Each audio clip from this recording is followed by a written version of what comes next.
Hello guys, pag-usapan lang natin ang Katniel fans.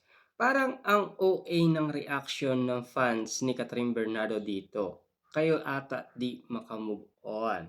Na alam nyo naman siguro, no? Talagang pinaglalaban pa rin ng Katniel fans sina Daniel Padilla at Catherine Bernardo. Kita nyo naman ang nangyari. Kasi itong reaction ng mga Katniel fans nanggaling ito doon sa bali-balita. Ito yung mga komento nila galing doon sa sinasabi ni Carla Estrada kay Melay dahil siya ay ini-interview patungkol umano sa Iwalayan Katniel. Na alam niyo naman siguro may mga pangyayari ng nangyari umano kay Kyla na talagang binabatikos siya ng mga Katniel fans na talagang hindi kinaya ni Kyla Estrada dahil binura niya ang kanyang Twitter account. Dahil alam niyo naman siguro, hanggang ngayon kasi ay unti-unti pa rin gustong ibalik ng Katniel fans sina Daniel Padilla at Catherine Bernardo. Siyempre, ika nga kasi ng mga Katniel fans sa paniniwala nila, promotion lang daw ang nakikita nilang ginagawa umano ni na Daniel Padilla at Kyla Estrada.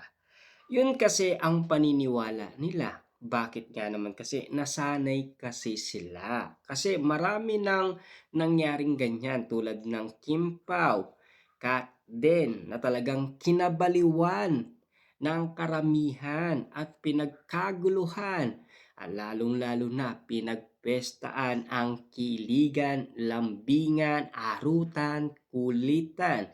Grabe kasi ang sweetness ng usapin sa social media. Yun kasi ang paniniwala nila. Pero malakas ang paniniwala ng iba't ibang mga netizens sa kanilang sinasabi na OA daw ang reaction ng fans ni Catherine Bernardo dahil mukhang hindi pa rin sila nakaka-move on sa Iwalayan Katniel.